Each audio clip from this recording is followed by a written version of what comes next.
I never expected to be discarded by my own family. Chelsea didn't even glance up from her phone when she said, "I don't want a useless old woman here while I'm pregnant." My son Brian nodded along as if he were simply agreeing about the weather instead of telling me at 64 to leave their home. I felt something inside me shatter like glass striking concrete. "You should find a new place to live," Mom Brian added, his voice detached and matter-of-fact. 6 months earlier, I had sold my beautiful 3-bedroom home to help Brian and Chelsea with their down payment, trusting his promise that it was temporary just until they got on their feet. But now, temporary had turned into betrayal.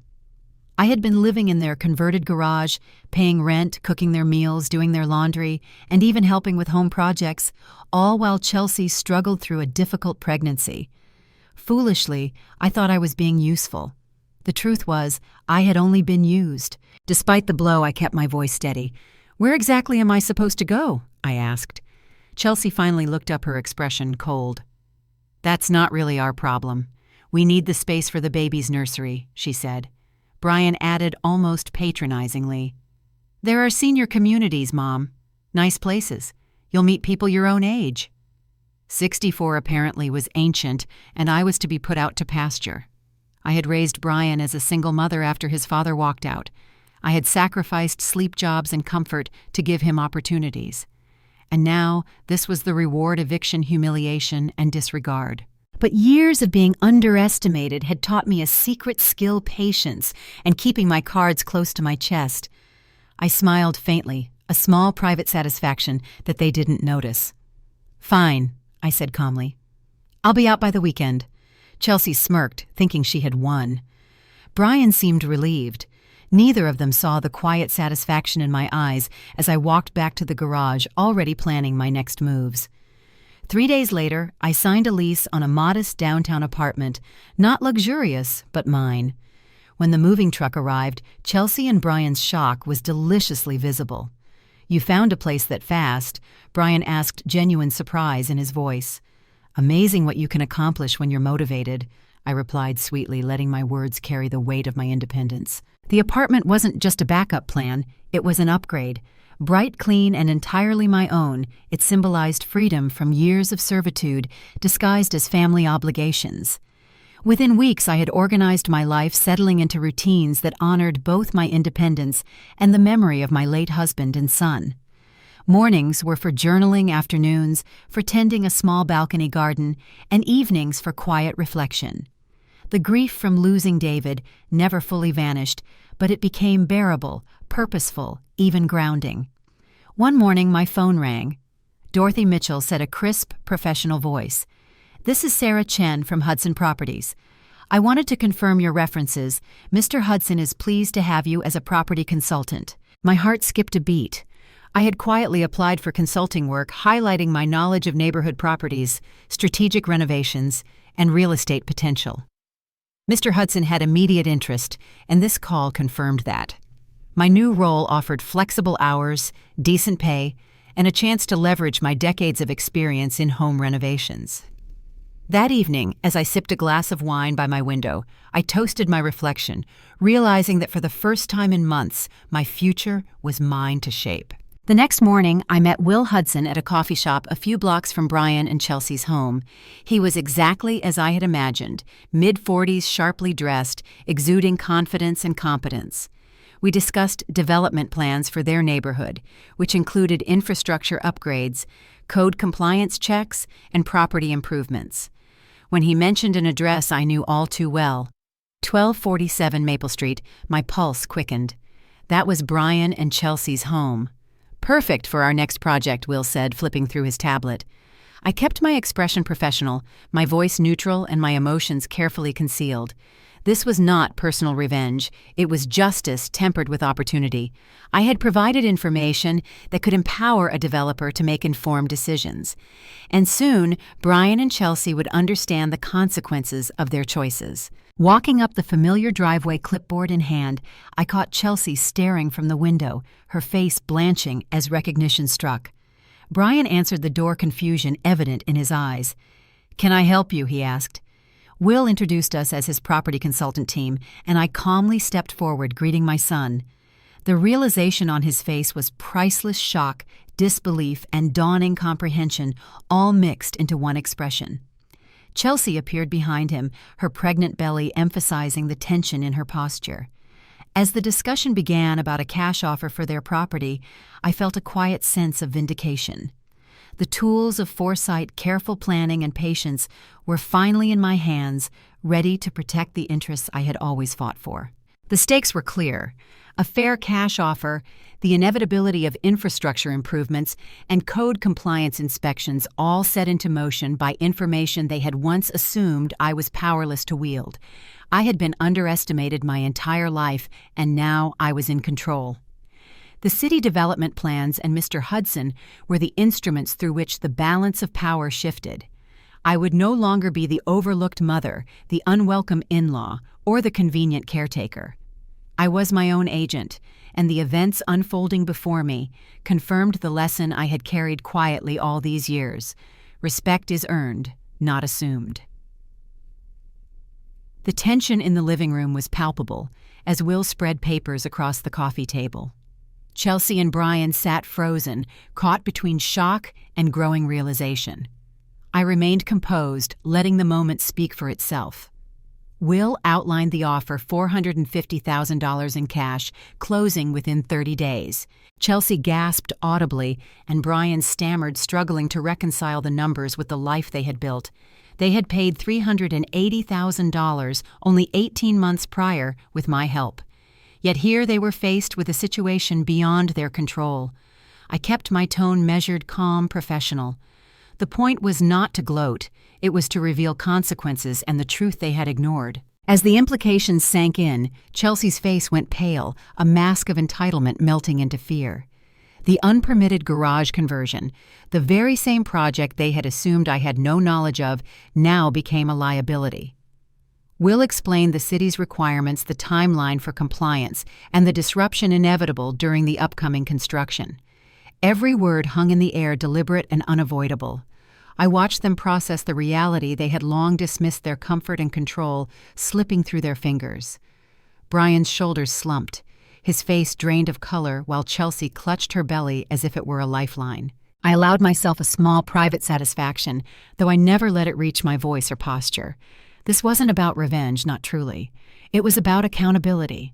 I had sacrificed my home, my comfort, and my pride to protect this family when they refused to see the consequences of their choices.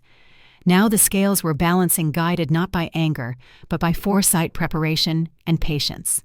Will's professionalism underscored the inevitability of the outcome. The facts were clear, objective, and undeniable. Later that afternoon, I returned to my apartment carrying nothing but a folder of documents and my quiet confidence. Brian called repeatedly, leaving messages that oscillated between panic and pleading. Chelsea followed with texts, each one trembling with desperation. I did not answer. I had spent 6 months being treated as an obstacle, a burden, and a servant in my own family's home. It was time for them to confront reality without relying on me to patch it over. I poured a cup of tea, savoring the calm and the knowledge that I had orchestrated everything ethically, professionally, and with precision. The following week, city notices arrived confirming that infrastructure improvements would begin. Inspections were scheduled, and any non-compliant modifications would need immediate attention. I had anticipated these developments, having already arranged contractors and outlined costs, though I no longer had any obligation to intervene. I had prepared for the worst-case scenario, but I had also positioned myself to protect the interests I valued: my dignity, my independence, and the legacy of my late husband and son.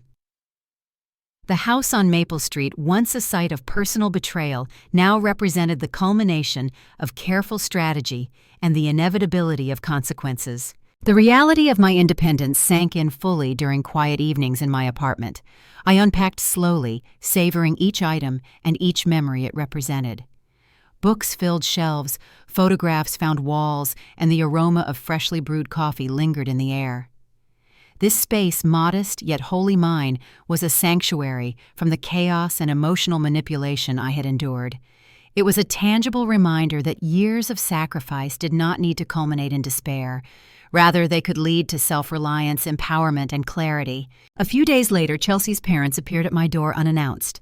Frank and Linda Morrison, concerned but visibly wary, wanted to discuss their daughter's predicament. I welcomed them politely, offering coffee and a seat, and listened as they recounted Chelsea's frantic calls for help. They were sincere, attempting to bridge the gap that had widened over months of avoidance and disrespect. I explained calmly but firmly the sequence of events from my perspective: the garage eviction, the financial contributions I had made, the arrangements I had orchestrated to ensure compliance, and the ultimate mismanagement that led to their current stress. Linda's face went pale as the full scope sank in, and Frank's jaw tightened in disapproval, not of me, but of his daughter and son-in-law. Through that conversation, it became clear that actions once taken could not be undone. I had learned this through painful experience, and now even those who had once sought to intervene realized the weight of their choices. Frank and Linda left with a quiet understanding, expressing concern, but acknowledging that the responsibility had shifted squarely onto Chelsea and Brian. I remained seated, sipping tea, relishing the calm and clarity that now defined my life. For the first time in years, I felt untethered from manipulation and fully aware of my own strength. The days that followed were quieter, reflective, and tinged with anticipation. Will Hudson contacted me to confirm the sale of Maple Street and provide updates on city planning, infrastructure projects, and compliance timelines. I executed my consulting duties professionally, maintaining a neutral ethical stance. My role was to provide information and insight, not to impose personal judgment. Yet the knowledge that I had been instrumental in orchestrating clarity and accountability gave me a sense of satisfaction and peace.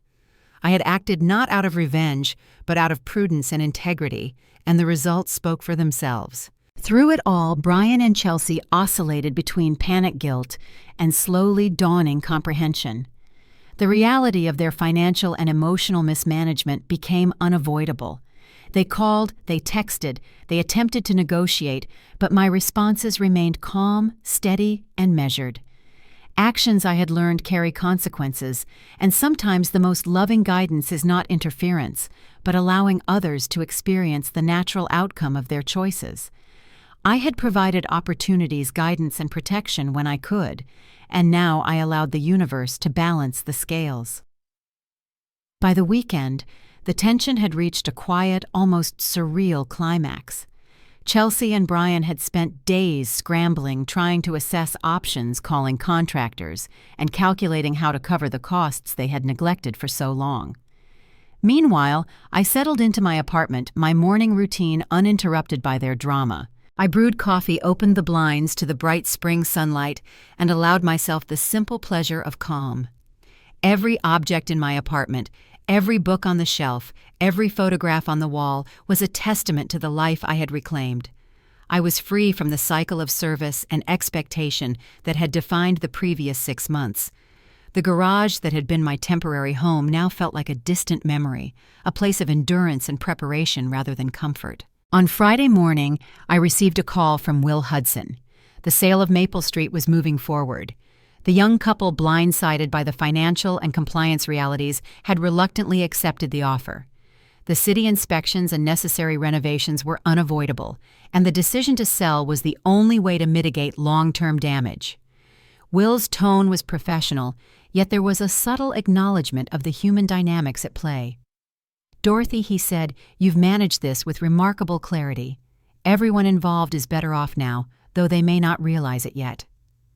I smiled quietly, finishing my coffee, savoring the satisfaction of inevitability. Later that morning, Brian and Chelsea appeared at my door unannounced. I knew their steps, heard the urgency in the knocks, but I did not rise immediately. Through the peephole, I could see the weight of worry etched into their faces, the hurried motion in Chelsea's hand as she clutched a small bag, perhaps a gesture of apology. I opened the door, remaining calm, letting them see that I was fully in control of my space and my emotions. Brian's eyes met mine, the strain of sleepless nights, mounting stress and guilt, reflected in dark circles and pallor. Chelsea's face was blotchy mascara, streaked from crying, yet her expression carried a glimmer of understanding that had been absent for months. They spoke cautiously at first, stumbling over words, searching for the right tone. Brian admitted the misjudgments, the failure to consider my feelings, and the lack of gratitude for sacrifices made. Chelsea, quieter, now expressed remorse for her harsh words and for treating me like a burden rather than family. I listened, nodding occasionally, my expression composed. There was no need for theatrics or recrimination. Their guilt and realization were sufficient. I allowed them the space to acknowledge what they had done, to confront the consequences they had tried to ignore. I explained once more, gently but firmly, that actions have consequences. Family is not defined by proximity or convenience, but by respect, reciprocity, and integrity. I reminded them that the opportunities, guidance, and support I had provided over the years were acts of care, not guarantees. This was a lesson they needed to internalize, one that could not be rewritten or mitigated by apologies alone. I did not dwell on anger but on clarity. They needed to understand that life's consequences were not punitive, they were natural and inescapable. Over the next few days, Chelsea and Brian began taking steps to adjust to the realities I had outlined. They coordinated with contractors, engaged with city inspectors, and accepted that their prior negligence and mismanagement had placed them in a position of vulnerability. I remained distant, but available, responding only when necessary, maintaining boundaries that had long been absent from our dynamic. My apartment became a sanctuary not just for me, but for the clarity and calm that had been missing from my life for too long. The culmination of these events came unexpectedly one quiet afternoon. Chelsea called me from her new home, a smaller property they had purchased with the proceeds from Maple Street. Her tone was tentative, careful, and tinged with vulnerability. She shared that the baby was thriving, that she and Brian had managed to stabilize their finances, and that they were slowly learning the lessons of responsibility and respect. Brian echoed these sentiments in a later call, acknowledging the mistakes they had made and expressing gratitude for the guidance and boundaries I had enforced. 6 months later, I found myself attending a small family dinner in my own apartment, a meal carefully arranged not by obligation but by mutual choice. Chelsea was calm and attentive, respectful of my presence, and fully engaged with the baby, who now spoke her first word, Gamma. Brian, leaner and more thoughtful, participated in conversation with a new maturity, understanding that decisions carry weight and that support cannot be assumed. I watched them, noting the growth that had emerged from struggle and accountability. It was not a return to the past, nor a restoration of convenience, but a new family dynamic built on respect, integrity, and awareness. Reflecting on these months, I realized that empowerment is not given. It is cultivated through boundaries, preparation, and the willingness to let others face consequences. I had learned that kindness and sacrifice do not obligate perpetual subservience, and that being a source of support does not mean forfeiting one's dignity. Chelsea and Brian had learned that privileges taken for granted come with responsibilities, and that the foundation of family is mutual regard, not convenience or manipulation. Through patience, strategic action, and calm clarity, I had reclaimed my life, my dignity, and my peace. The story of betrayal, misjudgment, and eventual understanding was now one of quiet triumph, the kind that does not require vindication or theatrics, only awareness, accountability, and an unwavering commitment to self-respect. I poured a cup of tea, settled into my favorite chair, and watched sunlight pour across the room, appreciating the calm that comes not from control over others, but from mastery of oneself. The following week brought an unexpected sense of closure. With Maple Street sold and Chelsea and Brian settled into their smaller, more manageable home, the tension that had defined the past year finally began to dissipate. I spent the mornings sipping tea on my balcony, watching the city stir to life below, and the afternoons organizing paperwork and consulting with Will Hudson on other properties. It was work I enjoyed, a way to use the skills I had honed over decades, and the sense of purpose was intoxicating. I was no longer defined by their convenience or my sacrifices. I was defined by my own agency. One rainy Saturday morning, Chelsea knocked on my door. I had expected her to come seeking some final assistance with permits or renovations, but she arrived alone, her expression softer than I had ever seen. I opened the door, noting the careful way she balanced her posture, the vulnerability that had replaced her previous arrogance. "Mom," she began, voice hesitant, I wanted to thank you for everything, for not giving up, for being patient even when I didn't deserve it." She swallowed hard, glancing down at her hands, and I could see the sincerity in the slight tremor of her fingers. I invited her in, keeping my tone calm, neutral.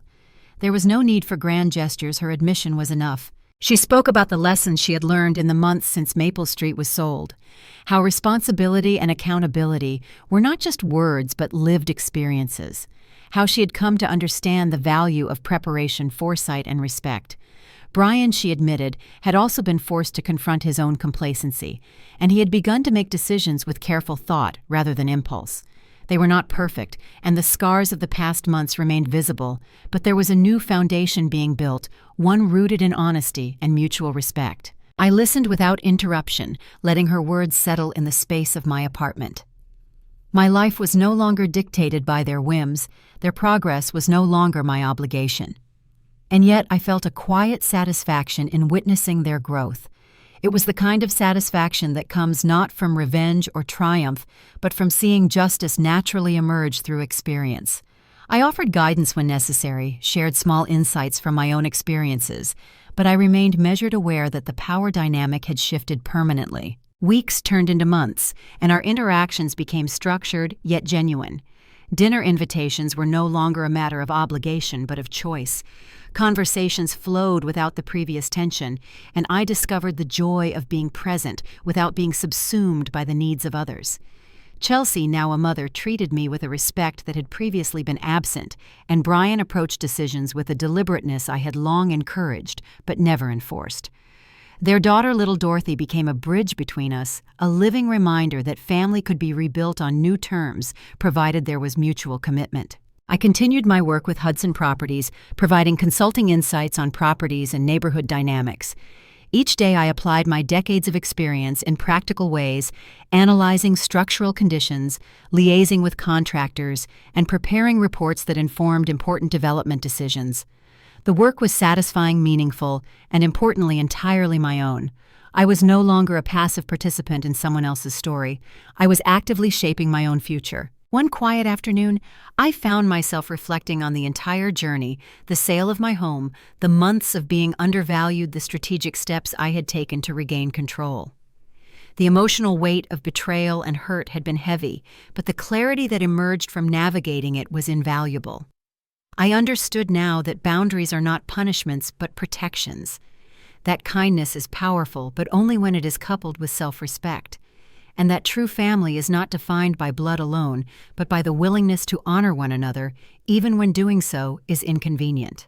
Occasionally I received calls or texts from Chelsea and Brian, sometimes seeking advice, sometimes simply sharing milestones or moments of pride. I responded on my own terms, setting the rhythm and boundaries that felt appropriate. It was a delicate balance, but one that honored both the past and the possibilities of the present. Through this I found not only peace, but a renewed sense of purpose. I was teaching them indirectly through example and consequence that life requires integrity and that respect is earned, not demanded. In those months, I also discovered the quiet joy of reclaiming everyday pleasures, reading without interruption, tending to my small balcony garden, enjoying long walks without the constant background of household responsibilities. Life felt expansive again, not because circumstances had changed dramatically, but because I had chosen to occupy it fully and unapologetically. I had learned that empowerment often arrives not in dramatic victories, but in the accumulation of small, deliberate acts of self-care and strategic action. As the year drew to a close, I hosted a small gathering at my apartment, a quiet celebration of growth, reconciliation, and understanding. Chelsea and Brian attended, bringing their daughter, each of them showing the kind of respect and consideration that had been absent for so long. Conversation flowed, laughter came easily, and for the first time I felt a true sense of completion, not a return to the past, but a recognition of what had been learned and what could be built anew. The following months were quieter but fuller in ways I had longed for. Chelsea and Brian had moved on from Maple Street, purchasing a smaller, manageable home with their remaining funds. Life was humbling for them, yes, but it was also instructive. They learned firsthand that convenience is fleeting, and that the choices we make ripple far beyond the immediate moment. Dorothy, their daughter, became the bridge between our past grievances and a new kind of family. I watched her grow small hands reaching for me across her high chair, and it struck me how love can be both tender and demanding. It requires attention, intention, and mutual respect. I continued to work with Will Hudson, consulting on neighborhood properties and helping ensure that renovations and acquisitions met code and quality standards. The work was gratifying in ways I had never anticipated, blending practical skill with problem solving and people management. I found satisfaction in being needed for what I could contribute, not for what I could endure. Every project I completed, every assessment I delivered, reminded me that experience, patience, and careful planning are forms of power often overlooked until circumstances demand them. I had been undervalued, dismissed, and even used, but I had emerged not only intact, but stronger, wiser, and more in control of my life than ever before. One morning I received a call from Chelsea. The tone was different from before, measured, respectful, and tinged with genuine vulnerability. She asked for advice on decorating the nursery for little Dorothy. For a moment I paused, realizing how much our relationship had shifted. I guided her, suggesting colors, furniture arrangements, and small practical touches I had learned over decades of managing a household. She listened, implemented my suggestions, and later sent a photo. It was a simple act, but it spoke volumes. We were no longer trapped in the past, no longer bound by resentment. We were practicing the art of being a family differently, mindfully, respectfully, and with boundaries that honored each individual's dignity. Brian, too, reached out occasionally, consulting on neighborhood issues or seeking guidance on financial decisions. He had changed. There was deliberateness in his actions now, a recognition that his mother was not a resource to be exploited, but a person whose insight and care had boundaries and limits. I observed him carefully, seeing glimpses of the man he could become if he respected those limits. I also observed myself, understanding that forgiveness and peace are active choices, not passive states. I could forgive, but I would not forget, and I would not compromise my autonomy for the sake of convenience or guilt. The most profound moment, however, came on a bright spring morning when little Dorothy uttered her first word, "Gamma." She said it while reaching for me across her high chair, her eyes wide with curiosity and innocence. I felt a tear slip down my cheek, not of sorrow, but of profound joy. That single word, so simple and so full of meaning, felt like a testament to resilience, love, and the future we were building. It was a reminder that life does not merely endure, it can thrive even after betrayal, hardship, and disillusionment. As the months continued, I found myself reflecting on the lessons that the past year had delivered with such clarity. I had learned that kindness without boundaries can be exploited, that love does not obligate self-sacrifice at the expense of dignity, and that strength is as much about restraint and patience as it is about action. I had also learned that the consequences of others' actions are not always within my control, but my response to those consequences always is. That response could be measured deliberate and empowering, or reactive, destructive, and depleting. I chose the former. Looking out from my balcony, I watched the city stretch before me, alive with possibility. The streets I had walked for decades now seemed infused with promise rather than burden. I had reclaimed my life, established my boundaries, and exercised agency in ways that allowed me not only to survive, but to thrive. Family, I understood, is a choice as much as it is a relationship. It is defined not by obligation alone, but by respect, effort, and integrity. Occasionally, Chelsea and Brian would visit, bringing Dorothy along, sitting together at my modest dining table, sharing meals and stories. The conversations were cautious at first, measured by the lessons of the past, but over time they became easier, infused with genuine warmth and laughter. I guided where appropriate, advised where needed, and mostly listened, letting them find their own path forward while observing the growth that had emerged from their experiences. Reflecting on it all, I realized that the true power I had gained was not in the money, the apartment, or the career opportunities, but in the clarity and confidence that came from asserting my worth and protecting my dignity. I had faced betrayal, disregard, and the painful realization that family can fail us when we are inconvenient, and yet I had navigated it all with intentionality. I had proven to myself that resilience, patience, and careful action can turn even betrayal into a lesson and hurt into empowerment. Sometimes the best revenge is simply refusing to be anyone's victim ever again, and sometimes the deepest joy comes from being able to forgive and establish relationships on new, healthier terms. I had experienced both. Life is rarely simple, but it is honest, and in that honesty lies the power to rebuild, to redefine, and to reclaim not only what was lost, but the version of yourself you were always meant to be. If this story resonated with you, remember to like, share, and subscribe for more real-life journeys of empowerment and resilience. Share your thoughts in the comments. I'd love to hear how you've navigated challenges and reclaimed your own power.